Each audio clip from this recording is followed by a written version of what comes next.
again, a beautiful chapter, which has many of the concepts from the entire Bhagavad Gita being explained. And we are on that particular section, which is about the person of perfection. As human beings, we have the ability to rise up to the highest level of perfection. And so this particular shlokas from 54 to 67, about 14 shlokas here, which talks specifically about the man of, or the woman of perfection, or the person of perfection. So for today's reflection time, I've taken this shloka number 58, which is Yada samharate chayam kurmo gani vasarvashaha indriyani indriyarthebhyaha tasya prajna pratisthita. So we have this analogy, and I would like to hear from you, what does this analogy represent for you as something that we can take as we live our life in this world? As you know, Lord Krishna has taken this analogy to represent the person of perfection. So what does that mean to us? I would like to hear from you.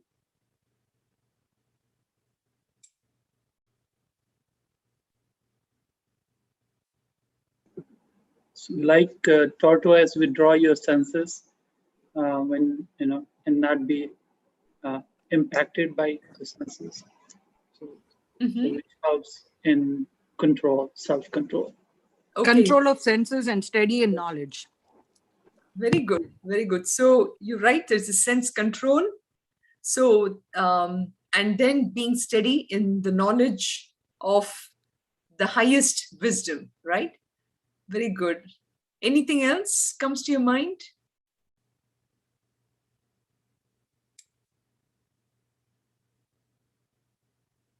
So you're right. So this shloka is, let me just... Is it detached fascination in the world?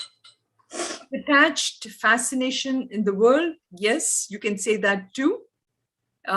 Basically, being able to enjoy the sense objects of pleasure, but yet not getting attached to it. So let me maybe throw this question out. So how would one do that? Where you have a detached fascination for the world? What does that mean practically? Unaffected by the outside circumstances. Unaffected by the outside circumstances, that is true. But coming back to this thought that was given, which is about detached fascination or the ability to enjoy the objects of the world, how would we do that in a detached fashion? Introvert, Sunitha? Introvert? Okay.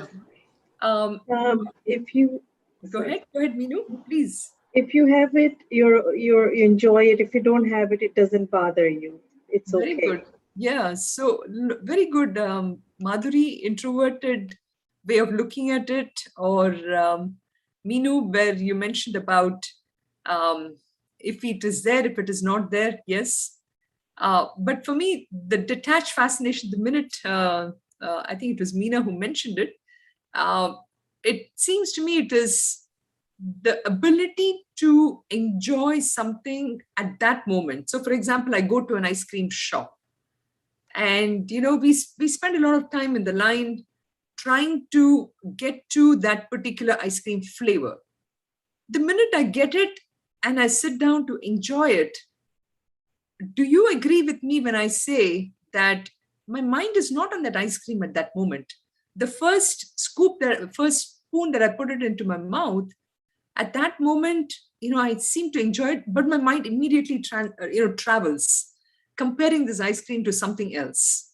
Or maybe my mind is telling me that, I have to worry about my sugar level or something like that, right? So this detached fascination to me indicates that I need to enjoy that whatever I enjoy as an object at that moment, put my senses completely into it, and then forget about it, right? So that is what a detached fascination would be. That is not necessarily what this shloka is trying to say, but since the topic came about, I thought we should just mention about it. So the other interesting thing, which I know we have never talked about it in the shloka, but I was wondering if somebody can pick up on a very subtle point which is there about this turtle. So let me explain that then. So this turtle, if you think about it, is something is a creature that can stay on the water and it can stay in the land also. So this also is a very powerful analogy from that point, because it is indicating that this person of perfection, when this person of perfection can actually go between two levels, when that person is in samadhi or meditation, for example, that person experiences the highest level of meditation. That same person, when comes and transacts in the material plane, then what happens is that person is able to have that same control very naturally. The person doesn't have to put any effort to put control. For example, for us, we have to consciously tell ourselves, oh, I have to be controlled, I have to be controlled.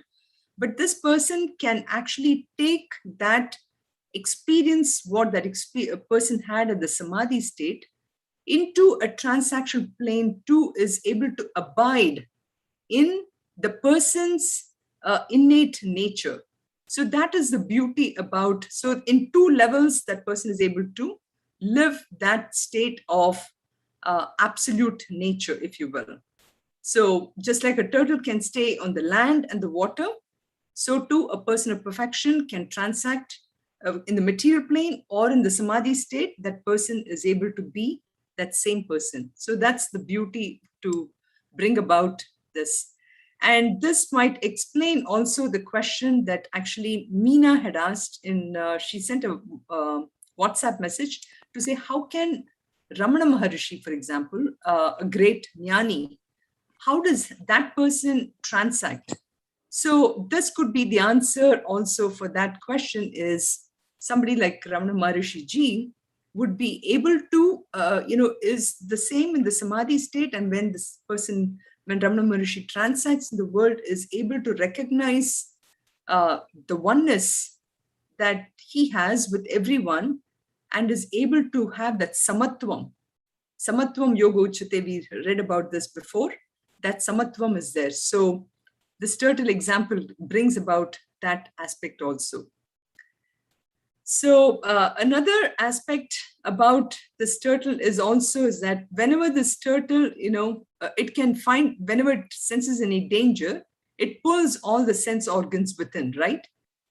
Within this hard shell. And so this hard shell actually represents that wisdom. I think Meena mentioned that steady wisdom, right? That steady wisdom of the true nature, which is Aham Brahmasmi, for example. That person has that Aham Brahmasmi prajna, or the wisdom. So and that Aham Brahmasmi prajna of wisdom is the protection which the jnani has, which protects the person from getting involved in the world outside. So that hard shell basically represents that wisdom, or Aham Brahmasmi prajna. So that protects the jnani from getting involved. So that is just like for turtle, the hard shell protects it from danger. So too for a man of wisdom or a person of wisdom, the Aham Brahmasmi prajna, wisdom, protects that person itself. So it's something to give you that aspect. Okay, so very beautiful analogy here, and a lot of things to learn from just this example. So we put this up last time also.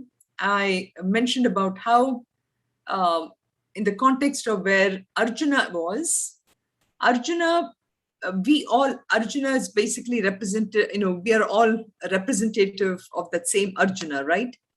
Arjuna goes through this roller coaster. In chapter 1, we saw, he was at a high, thinking that there he was going to fight. And then suddenly seeing all the army, suddenly emotionally, he just breaks down. So that is pretty much how in Shlokas 56 and 57, which is why I put the graph last time, but just putting it again so that you have an idea for 56 and 57, which talked about this question of, let's see if did I miss something? Maybe it is coming up. Let's see. Oh, there it's coming, working. But let's go back here. The idea was in Shlokas 56 and 57, it basically, this dukkeshu anudvigna manaha, sukheshu vigata sprihaha, it talked about how for people like us, who go through this emotional roller coaster, for a normal person that is, we go through basically either at some points we are happy or at some points we are sad. And this is in every experience. So each one of them can represent an experience. And it doesn't matter whether I'm at the level of a kid, Balastavat, Krida Saktaha, then Tarunastavat, Taruni Saktaha, a great shloka by Bhagwan Shankaracharya in Bhajagovindam. He talks about different phases of our life. In every phase of our life, each of the experiences, we see how we go through either a high moment or a sad moment in all this. So we go through this happy moments or sad moments.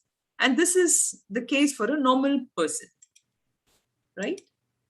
However, a jnani, or a person who is a perfect person, a perfect person's life, as I said, a person of perfection, such a person literally may go through that same ups and downs. It's not that the person doesn't go through, but that person basically may go through the actual experiences, but emotionally, the person is balanced. And that is why I wanted to show this again.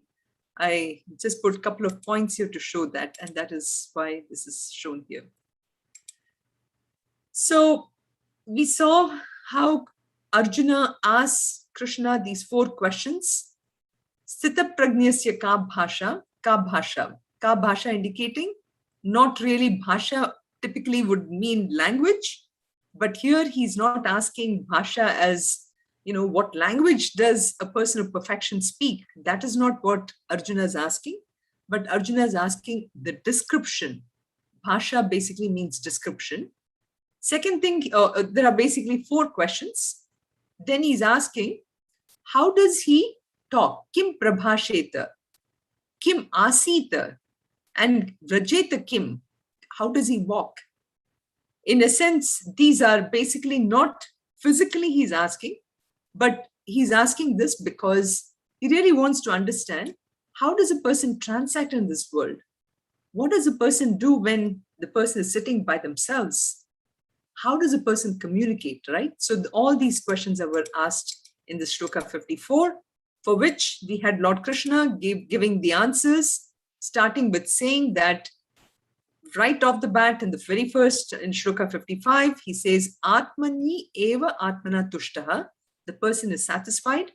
And because the person is satisfied, that person is unshaken by this ups and downs, what we saw in that graph there. Dukkha, dukkeshu anudvigvana manaha, and sukheshu vigata spraha. The person is not affected. And the person is unaffected because the person doesn't have any attachment to the outcome of anything. And because the person does not have any attachment to the outcome, the person is not afraid. And then because the person is not afraid, the person is not even angry. Now one may ask, what is the relation between fear and anger here? But essentially what it is whenever I'm attached to some object, I always have a fear that I might lose it. Now, not just fear of losing it, but then if something were to obstruct my attachment to something, then I get very angry. That is the order in which we are showing here the attachment of fear and anger. And then we saw the other qualities also, which is sarvatran anubhisnehaha, then tat prapya shubha shubham nabi nandati nadveshti indriyani indriyartebhyaha. So which is perfect control, which we saw with the Shloka 58 with the tortoise example. So next shlokas, we will see, having introduced this idea of desire, which is what we saw in the Shloka 58 with the tortoise example, which is indriyani indriyartebhyaha tasya prajna pratishtita. So he answers this question, how does he sit? How does this person sit? Kim Aseeth in Shlokas 58 to 63. But then this aspect of the desired aspect of basically the interaction of the sense objects with the senses, that continues on all the way up to the 68th shloka. So you will see the same phrase being repeated from 58 to 68, which is indriyani indriyartebhyaha tasya prajna pratishtita. So we will see that whole thing. We'll see up to 62 or 63 today. We will do that. So having seen that shloka 58, where we see that a person of perfection is able to necessarily not allow the senses to be outward focused. So we all have these 5 sense organs, which we use to interact with the world outside. Unfortunately for us, with these 5 sense organs, we tend to become, we get attracted to things. So, but then a person of perfection is able to withhold the senses, and that withholding of the senses is called as Dama. Dama, or withholding of the senses. So that is great, which is fine. However, we all know that that is not the only thing. That is only the first step. That is only the first step of withdrawing our senses from the sense objects. Because there is something in our mind, this the idea of the fact that the happiness is outside is there in our mind. So something has to be done at the mind level also. And this is the one which is called as Shama, or control of the mind.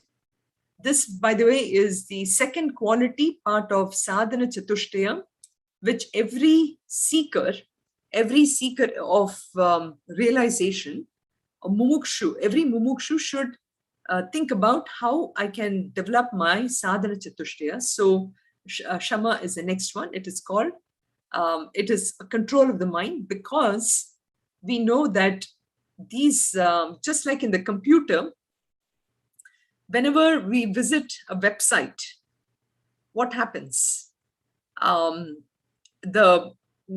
Earlier we could see the cookies that are being deposited into our computer, right? So a cookie gets deposited in a computer, so much so that next time when I want to visit the website, I have to just put 1 or 2 words on Google, and immediately that website shows up on my Google, right? So quickly. It doesn't take any time at all. I think the Google people might have really understood this aspect of Vasana theory, I think, because it's like the Vasana. Immediately you're able to get it. So too for us, we find that even though we're trying to control our mind from going out, especially with regard to sweets or anything which we get addicted to, we find that when my mind is relaxed, or when my mind is weak, then my inner longing for it immediately tells the senses to go out and seek that particular sense object. So much more thinking and control is needed in the sake of at the mind level. And that is why we have Lord Krishna telling Arjuna about the second level of control, which is Shama, in this Vishaya Vinivartante Niraharasya Dehinaha Rasavarjam Rasopyasya Param Drishtva Nivartate. So the key word is Rasavarjam. Vishaya Vinivartante, of course, the objects of the senses. Niraharasya Dehinaha. It basically, for a person of perfection, it automatically turns away. But then this there is a sense of longing which remains, right? Now, for a person of perfection, even that longing doesn't stay there. And how is that person able to maintain that? How was a person able to get rid of the vasana itself? It's almost like you're plucking a weed with the root. So the root is this vasanas. You're plucking that whole addiction completely out of our system. How is that possible? Lord Krishna says that is possible only when the mind is totally turned towards that Paramatma. When the mind is completely residing in the Paramatma, then at that point in time, the mind is not available for going out through the senses to the sense objects. So in the case of a person of perfection, not only can the person, like the tortoise, fold its limbs and everything and, fold his senses, but the person does not even have a longing for anything. So that's the beauty of a person, the inner longing, the root, at the root itself, it has been completely taken out. So this is just a food for thought for all of you, for all of us, is how do I get rid of the taste of objects in my own mind? So think about the last time you tried controlling something, and were you successful in ever giving something up permanently? So, these things is something really to be thought of and to be worked on. Otherwise, it just never happens. For example, we may try to say that I do have a lot of Shama, and but think about it, if I were to fall sick or something and somebody really makes some wonderful bhajis or pakodas or something like that, can I maintain my prajna? Can I maintain my wisdom even at that moment in time? When everything is going good, when my mind is relaxed or, is not under stress, I can maintain that Shama to some extent. But when my mind is weak, when my mind is tired, can I still maintain that aspect? So that's what the shloka is trying to force us to look at what is exactly that perfect control. That perfect control of the mind is not just when I have given up something physically, but I've uprooted even the longing from my mind completely. That's the idea of the shloka number 59. So having said that, we have now the next 4 shlokas, 60 and 61 and 62 and 63, which basically talks about, 60 and 61 is talking about what if somebody has no Dama? How does a person behave? Because as always, as you know, even in this Bhagavad Gita lecture, if we always point out something which is which has to be controlled, or we point the person of perfection, immediately, we are left with, okay, what would be the comparison? Tell me the opposite way. What is it?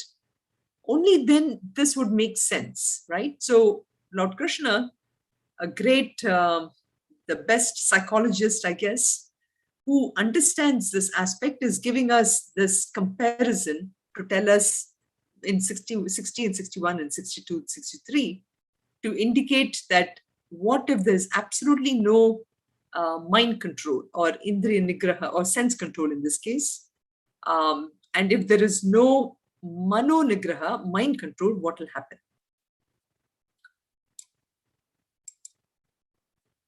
So shloka number 60 says, Yatato hyapi kaunteya, Yatato hyapi kaunteya, Purushasya vipaschitaha, Purushasya vipaschitaha, Indriyani pramathini, Indriyani pramathini, Haranti prasabham manaha, Haranti prasabham manaha. So, yatataha hi api kaunteya. So he's, calling Arjuna as Kaunteya, or Kunti's son, Kaunteya. Yatataha hi api. So, he Kaunteya, yatataha purushasya vipaschitaha, pramathini indriyani pramathini.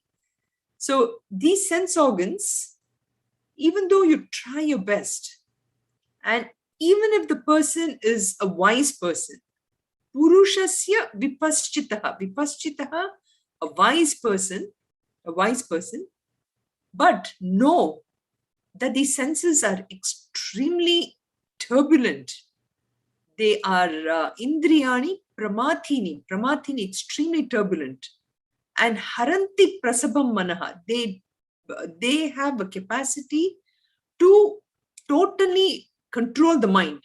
So be careful. So that's the aspect that he's trying to say, why Dhamma doesn't work very easily, because the senses are that powerful. They just don't want to leave the mind clear. So in Kapil Gita also, we have Devahuti actually tells Bhagavan there, she says, I'm tired of these sense organs. These indriyas are asad. All these sense organs are actually asat or unreal. Because of this too, they tend to really make me tired. So we see this in Bhagavatam, actually. This is from Bhagavatam. There's a lot of very good description about this idea of how the senses are totally taken up by the sense objects. How the mind is unable to control this.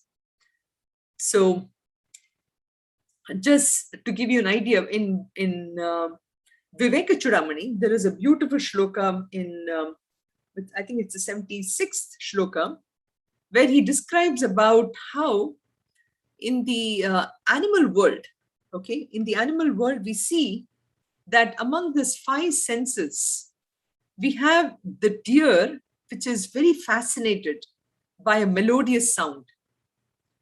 And the deer hunter sings actually to charm this deer.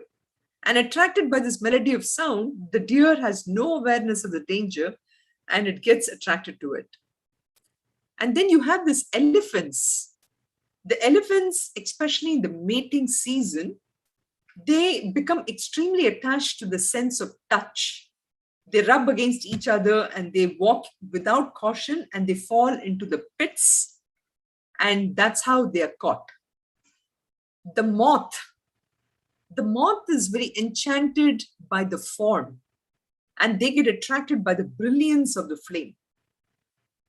The fish becomes ravenously hungry at all times. And this is why you can see, especially in seasons now, you see a lot of people fishing. If you go to Kensington Lake and everything, you see that. Because these fish, they are just hungry all the time. They just want something and they swallow the bait and they get caught. The honey bee, it basically gets attracted by the fragrant smell of flowers. And, it goes to collect the honey from the flowers, and then the heartless man sets fire to the hive and loots the honey wealth of the tree. Now here we are talking about each one of these animals, how they fall prey to, the hunters by each one of these sense organs. As human beings, we have all 5 sense organs, and we unfortunately fall prey to all of them. So this is why Lord Krishna is, reminding Arjuna about how the senses are so powerful and they can really loot away that prajna, the wisdom from the normal person. So then what should be done for this? So in Shloka 67, Lord Krishna says, okay, then in that case, all you need to do is start directing your attention to that Lord Paramatma, and try to do all the whatever we can do, Sevanam, Pujanam, Vandanam. Last week in Balaji temple, it was so beautiful to see the processions every day and the alankarams. Each one of them, when you look at it and feast the eyes on the alankaram and seeing the Lord, you see how, and you develop the love for that Lord. And by doing so, our sense organs are taken away from otherwise where it would be focusing on other things. So this is why Lord Krishna says, develop that love for the Lord, and that is how one can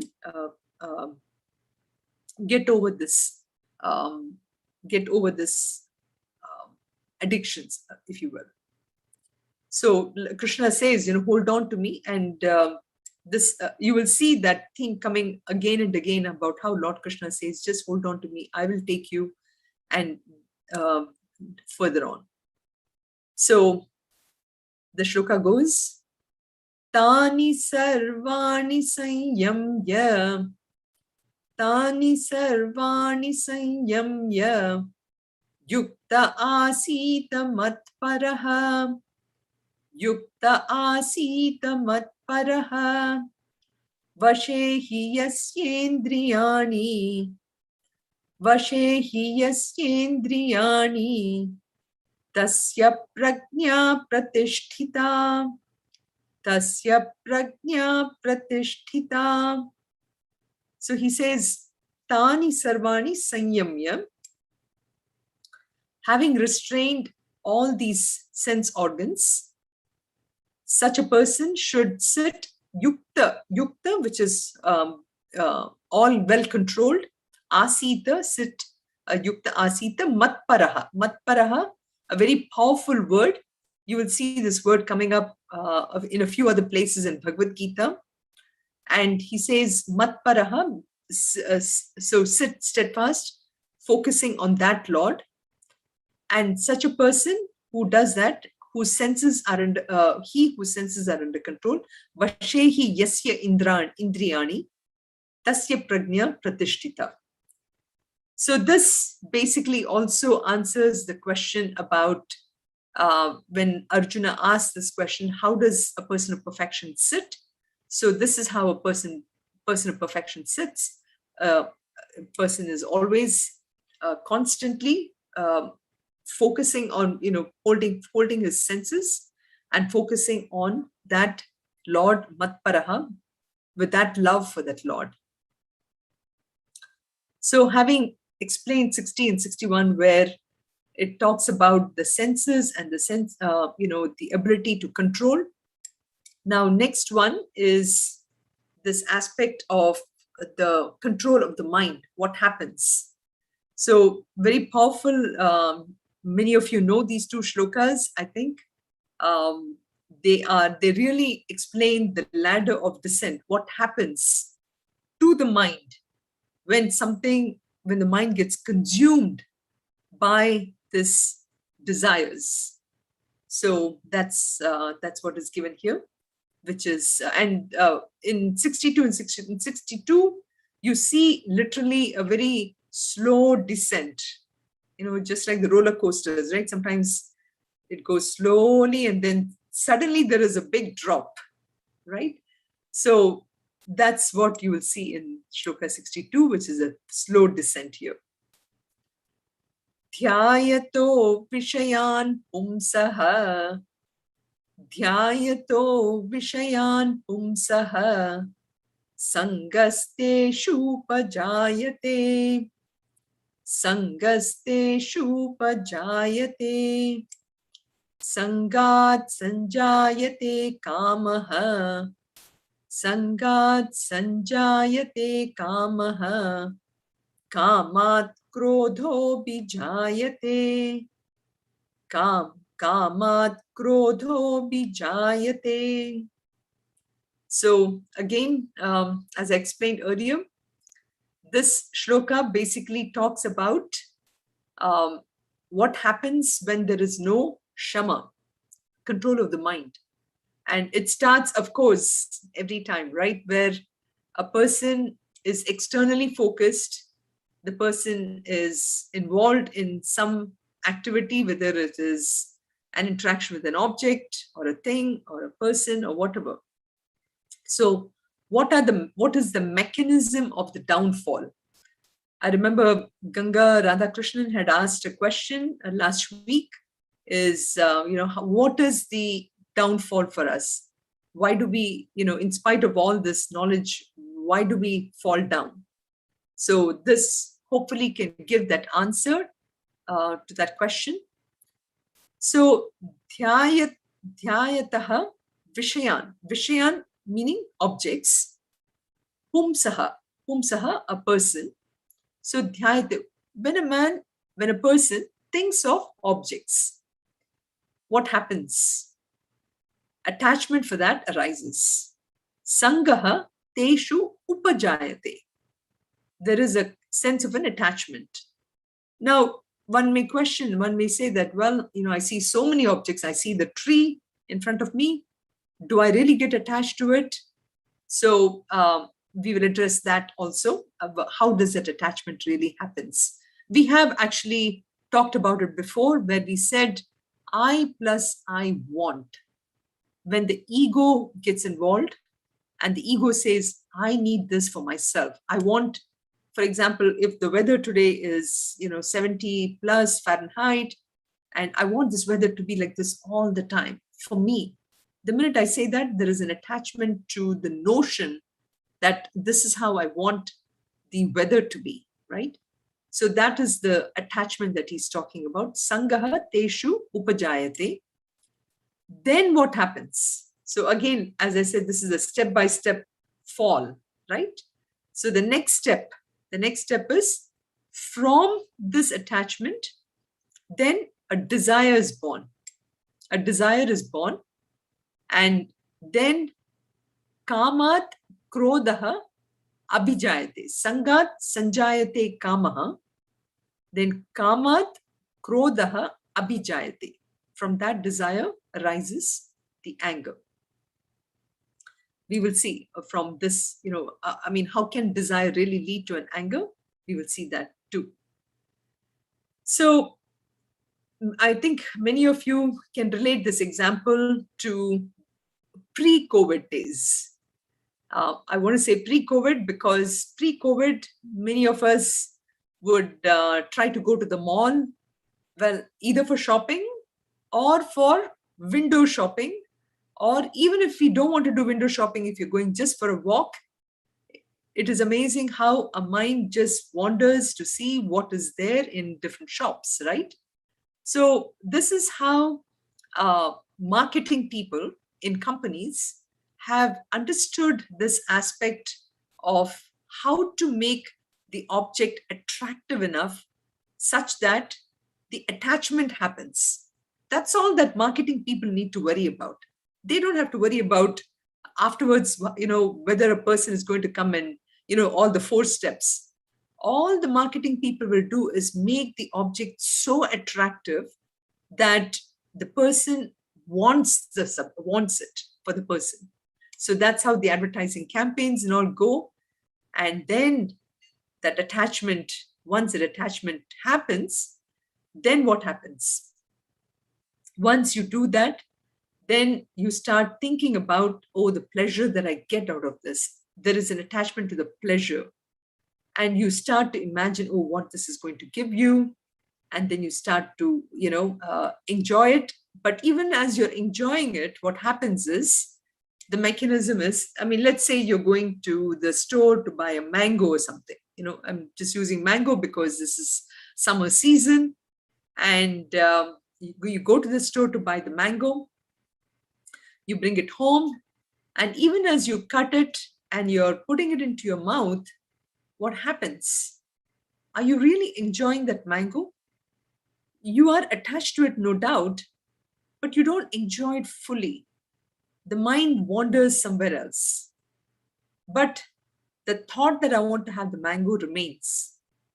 And then what happens is that lingering thing has not been fulfilled completely. So we keep going back to the store to buy more mangoes and more mangoes because that attachment has happened and the desire is already born. And, so you develop an attachment to it, right? Now, the next thing, what happens is that desire then remains in the mind. The desire in the form of a vasana, for example, it remains in the mind totally, and it wants to, it's waiting to be fulfilled. Sangat sanjayate kamaha, that really it becomes stronger and stronger. It wants to be fulfilled. And then what happens is, now you go to the store again to buy the mangoes. Now, when you go there, imagine you see the most juiciest mangoes out there.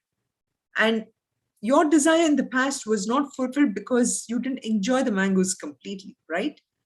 And you go there, and just as when you found the right kind of mangoes, you've kept everything, and you've also taken a bag to put it in, what happens? Somebody comes and by mistake takes the bag away, and you look around and you're not able to find the bag of mangoes. What happens to your mind at that time? You get frustrated, you get angry, because your object of desire now has been taken away by somebody. So there is that emotion of anger that comes to you, and depending upon how strong your desire was for that particular object. Now, I'm just using mango as an example, but this you can extrapolate it to anything for that matter.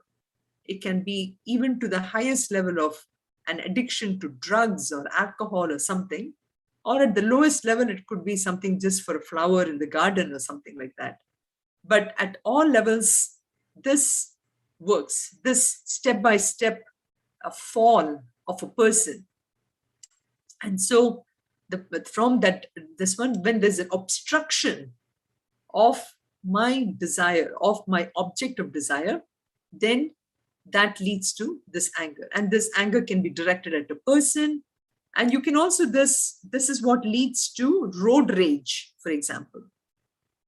When I really want to go somewhere, I'm so attached to reaching this place at no cost. And if somebody were to come into my lane, then I get really angry. So the fundamental cause for this anger is the fact that my object of desire has been thwarted.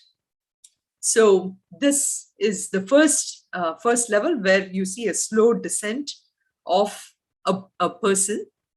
And this is followed by the next shloka, which says, Krodhat bhavati sammohaha. Krodhat bhavati sammohaha. Sammohat smriti vibhramaha. Sammohat smriti vibhramaha. Smriti bhramshat buddhinashaha. Smriti bhramshat buddhinashaha. Buddhinashat pranashyati. Buddhinashat pranashyati. So the shloka covered up till what happens when the person becomes angry, right? So now you have the fifth step down. And what is the fifth step? And that is that anger which the person develops because the object of desire has been thwarted, has been obstructed, such a person now becomes deluded. Deluded indicating that there is a clouding of the mind, that attachment causes a kind of a veil in front of the person. It's like as if the bull, sees a red flag, right? So something red has come in front and the person is unable to think at that moment. So let's take this example of the mango, right? So when this person doesn't see the bag of mangoes in front of him, in front what he had looked at it, immediately the person is unable to think. The person is thinking, what happened to these bag of mangoes? Maybe the person next to me has taken it. And the person next to this person was probably very innocently, picking some more mangoes. But you can imagine how this person who is angry suddenly is unable to think straight. And unable to think straight is this aspect of delusion. So there's absolutely no sense of proportion. And this is a case of delusion happens whether it is a small desire or whether it is a huge desire. And we have seen this, like I said, road rage is a classic example. When something happens, a person gets so angry and doesn't care and, gets involved in an accident or anything. So that is the delusion or moha. That is what krodhat bhavati sammohaha. So from that anger, moha happens. Nothing is straight. And so this is the delusion which gets hold of the person. Then what happens? Once you have the delusion, that cloud, that veil of ignorance which comes in, the person sammohat smriti vibhramaha. So from that delusion itself, the next fall is the loss of complete memory. So this can be seen in many examples, perhaps in much more, bigger examples of, say, for example, if you have in a family, two people, two brothers fighting for a property or something like that, and taking these steps, when this person is completely, clouded by ignorance, by anger, by all this, the person even forgets who the person is relating to. The same brother with whom this person would have had such a great relationship when he or she was young, then when it comes to this level of attachment to the property, now you see the person is totally forgotten that he's actually working with his own brother. And therefore, such a person is, the brother becomes an enemy. There's a total loss of memory about it. This leads to smriti bhramshat buddhi nashaha. So there's a loss of memory. And from that loss of memory, that brings a loss of total discrimination. The intellect, the buddhi nashaha, it is completely destroyed because of this. Everything is forgotten. And buddhi nashat pranashyati. Pranashyati indicating that the person literally, is wiped out. When this loss of memory happens, his honor, etiquette, everything goes with the discrimination. And then the person just crashes, total crash. At that point in time, the person is unable to even recognize anything else, because this is the whole thing that he's trying to show in these two shlokas. So you see where it started first. It all started with this very innocent, quote unquote, innocent thing of getting attracted to a particular object with this idea that I want. That one thought leads to a total destruction of the person. Now, again, depending upon how strong that desire is, to that extent, the downfall or the crash is to that extent. So this is, in short, the two shlokas of 62 and 63, where we see the person who does not practice the shama quality of it. So we will stop here And next week, we'll continue with the next shlokas from 64 onwards. But we'll have a little bit of a recap of the 61 to 63. And if anyone has any questions on this one, please feel free to send my way. And we can use that as a reflection, because these are such powerful shlokas. As I mentioned earlier, all these shlokas starting from 54 onwards can be memorized and can be pondered upon, reflected upon, because as much as these qualities, the first few qualities are the qualities of a person of perfection, but for us, they are the sadhana, they're the guidelines. And this two set shows really this downfall, which itself is a lesson learned, which we can learn a lesson from it to see how we can work with the objects around us. So I will stop here, and I'm hoping to also maybe next week have a little bit of have a interactive session. We will try to do something like that on this platform and see how we can leverage Zoom for some of these things. So next week there might be some interesting ideas that might come out from these two shlokas also. These 4 shlokas that we did today. So I'll stop you. Sarve bhavantu sukhinah, sarve santu niramayah, sarve bhadrani pashyantu, ma kaschid dukkha bhag bhavet. Om shanti shanti shantihi. Om purnamadav purnamidam purnat purnamudachyate purnasya purnamadaya purnameva vashishyate. Om shanti shanti shantihi. Harihi Om Shri Gurubhyo Namaha.